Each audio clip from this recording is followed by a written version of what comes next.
যে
সুতরাং নবী রাসূল সম্পর্কে এক নম্বর অভিযোগ করা হলো সমস্ত নবী রাসূলগণ জীবন পেয়ে শানের সাথে একটা অংশ।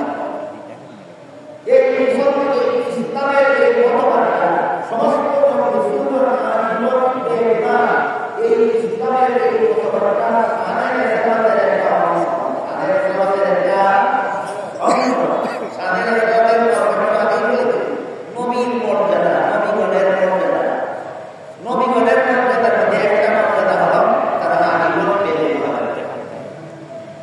নবী রাসূল সম্পর্কে দুই নম্বর তৌহিদ আমরা বিশ্বকে রাখতে চাই। সাল্লাল্লাহু আলাইহি ওয়াসাল্লাম আল-আম্বিয়া আহইয়া, নবী রাসূলকে দাফন করার পর থেকে তারা জীবিত হয়ে যান, কিয়ামত পর্যন্ত জীবিত অবস্থায়।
এক নম্বর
মানুষদেরকে ইমানের দাওয়াত দেবে। তখন আল্লাহ নূহ আলাইহিস সালামকে জিজ্ঞেস করলেন, নূহ নবী আপনার এই সমস্ত উম্মতেরা কি বলছে? নূহ নবী বললেন, আল্লাহ বলছে ইমানের দাওয়াত কেউ দেয়নি, আমি এই ইমানের দাওয়াত দিয়েছি, আপনি আল্লাহ নিজে জানেন, আপনার জানা বিষয় এখন স্বীকার করলে আমার কিছু আসে না। তখন আল্লাহ নূহ আলাইহিস সালামকে বললেন, তুমি যে দাওয়াত দিয়েছো দাওয়াত করো, ওরা বলে তুমি দুনিয়াতে যাওনি, দাওয়াত দেওনি, তুমি যে দাওয়াত দিয়েছো তোমার দাবির পক্ষে কোনো সাক্ষী আছে? এখানে সম্পর্কে কিছু কথা অতিরিক্ত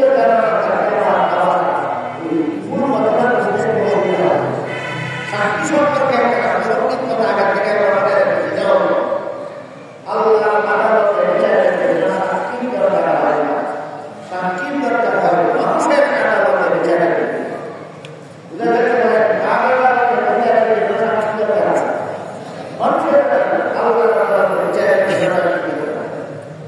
বুঝে নেওয়া দরকার মানুষের আদালতে বিচারের জন্য সাক্ষীর দরকার হয় কেন,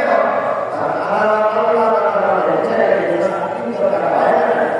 মানুষের আদালতে বিচারের জন্য সাক্ষীর দরকার হয় এজন্য যে বিচারক নিজে দেখে না কোথায় কোন দিন কার দ্বারা কোন জায়গায় কোন ঘটনা ঘটে। এই জন্য সাক্ষীর প্রমাণ দ্বারা মামলার সত্য মানবিকতা মানুষ বিচারক যাচাই করতে চায়। এই জন্য মানুষের আদালতে বিচারের জন্য সাক্ষী দরকার। বিচারক এই জন্য ঘটনা সত্য মানবিকতা সাক্ষীর প্রমাণবন্দির দ্বারা যাচাই করতে চায়। এই জন্য বিশ্ববিদ্যালয় বলেছেন মানুষের আদালতে বিচার হয়, সেই বিচারে বাকির পক্ষে তার দাবির সাক্ষী লাগে। এবার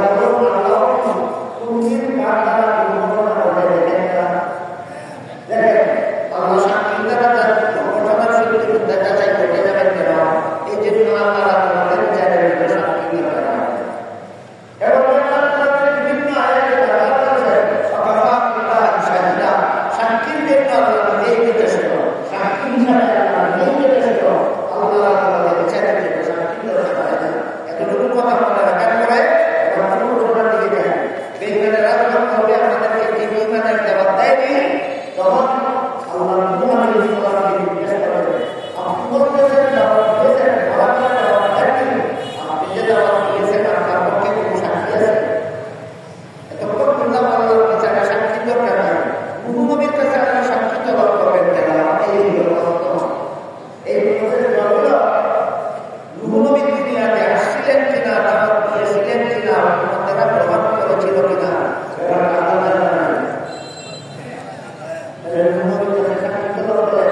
ঘটনার সঙ্গে অত্যাচারের জন্য আলাদা কোনো রহস্য আছে। সেই রহস্যটা হল আল্লাহর কাছে আছে নূহ নবী যাদেরকে সাক্ষী হিসাবে পেশ করবেন, এদের সাথে বেঈমানেরা হাসরের মাঠে ঘেরা বাঁধিয়ে দিবে। যারা যেখানে গিয়ে নিষ্পত্তি হবে সেখানে হাসরের মাঠে সমস্ত রশির সামনে এটা বিকশিত হয়ে যাবে। তোমরা শ্রেষ্ঠ নবীর শ্রেষ্ঠ উম্মত, তোমাদের নবীর মর্যাদা সমস্ত নবীদের চেয়ে শ্রেষ্ঠ, আর তোমাদের মর্যাদা সকল নবীর উম্মতের চেয়ে শ্রেষ্ঠ। এই ঘটনা হাসরের মাঠে জগৎবাসীর সামনে প্রকাশ করার জন্য আল্লাহ নবীর কাছে সাক্ষী দেওয়া হবে। উদাহরণকে বলেন ঘটনার সত্যতা যাচাইয়ের জন্য আলাদা কোনো অবস্থা দেখা যাবে, আলাদা একটা অবস্থা। রাসূল বলেন তখন আমার উম্মতেরা বলবে, হ্যাঁ আমাদের সাক্ষী আছে। নূহ আলাইহিস সালামের উম্মতেরা বলবে আমার সাক্ষী আছে। আল্লাহ জিজ্ঞেস করবেন কে তোমার সাক্ষী? নূহ নবী বলবেন আখিরি জামানার নবী মুহাম্মদ রাসূলুল্লাহ সাল্লাল্লাহু আলাইহি ওয়াসাল্লাম এবং তার সমস্ত উম্মতেরা সাক্ষী। মুহাম্মদ রাসূলুল্লাহ সমস্ত উম্মত যদি হাসরের মাঠে নূহ নবীর পক্ষে সাক্ষী হয়ে থাকে, তাহলে এই সমস্ত সাক্ষীদের তালিকায় আপনাদের নাম আছে কিনা মনে করেন? আপনারা কি হাসরের মাঠে নূহ নবীর পক্ষে সাক্ষী দিতে রাজি আছেন? রাসূল বলেন আমার উম্মতেরা সাক্ষী দিবে। আল্লাহ আপনার সাক্ষী নূহ নবী দাওয়াত দিয়েছেন, বেঈমানেরা গ্রহণ করবে। সাক্ষী দেওয়া মাত্রই নূহ নবী বেঈমানেরা বলবে আল্লাহ সবগুলি সাক্ষীর বিরুদ্ধে আমাদের অবস্থা কি? অবস্থা বলে এরা বলবে আমরা যখন দুনিয়াতে ছিলাম তখন সমস্ত সাক্ষীদের একজনও দুনিয়াতে ছিল, এরা একজনও দুনিয়াতে ছিল।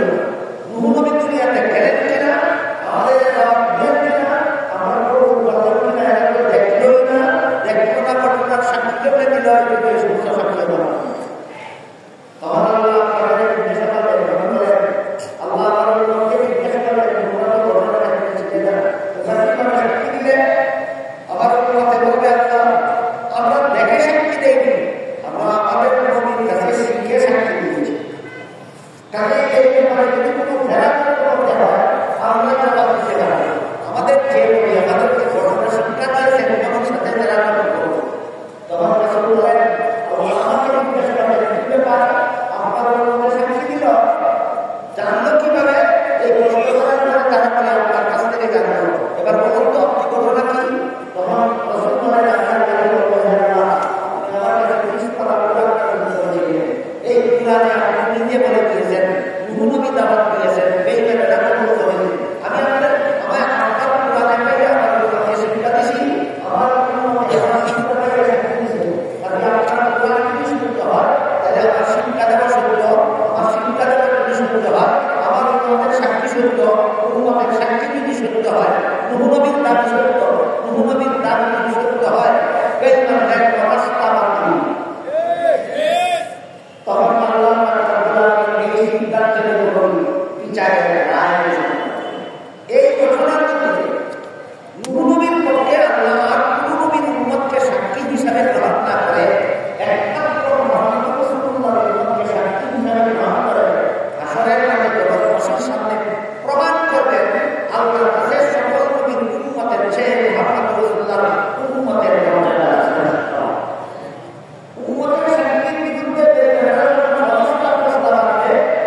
তখন উম্মতের পক্ষে সবাই সাক্ষী দেওয়ার জন্য আর কোন নবী রাসূলকে হাসরের মাঠে এই উম্মতের পক্ষে সবাই সাক্ষী হিসেবে গ্রহণ না করে একমাত্র মুহাম্মদ রাসূলুল্লাহকে উম্মতের সবাই সাক্ষী হিসেবে গ্রহণ করে হাসরের মাঠে সমস্ত জগৎবাসীর সামনে আল্লাহ প্রমাণ করে দেবেন তোমাদের নবীর মর্যাদা আল্লাহর কাছে সমস্ত নবীদের চাইতে আজকের মতো আপনাদের সামনে শুধু আমাদের একটা শ্রেষ্ঠত্বের আলোচনা করলাম। আসলে উম্মতের পক্ষে সবাই সাক্ষী হওয়া একমাত্র আমাদের মধ্যে আল্লাহর মর্যাদা, আর কোনো নবী রাসূলকে আল্লাহ এই মর্যাদাটা দেন না।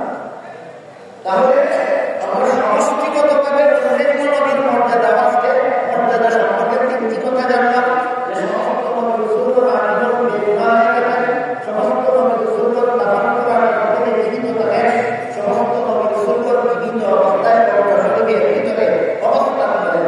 এই মর্যাদাগুলি সমস্ত নবী করেন না। আমাদের নবী আল্লাহ আলাদা মর্যাদা দিয়েছেন, সেটা হলো হাসরের মাঠে উম্মতের পক্ষে সবাই সাক্ষী হিসেবে গ্রহণ করেন। আল্লাহ জগৎবাসীর সামনে প্রমাণ করেন তোমাদের নবীর মর্যাদা আল্লাহ রাসূলকে সমস্ত নবীর উপরে দিয়েছেন। এই একটি মাত্র শ্রেষ্ঠ মর্যাদা কেন? আল্লাহ আমাদের নবীকে যতভাবে শ্রেষ্ঠ মর্যাদা দান করেছেন তার বিস্তারিত বিবরণ দিতে গেলে সারা শেষ হবে।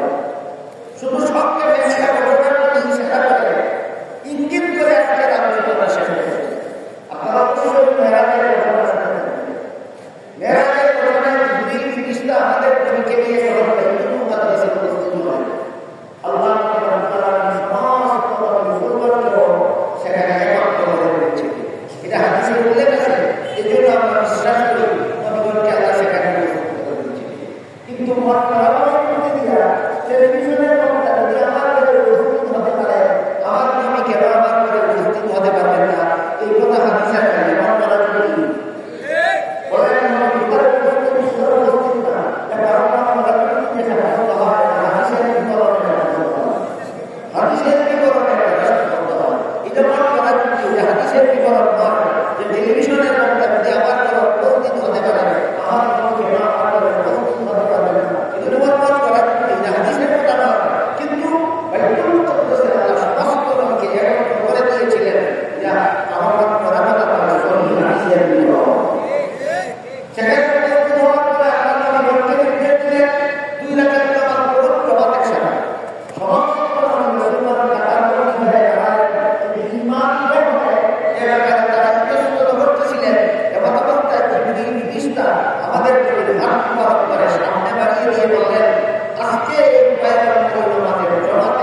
Allah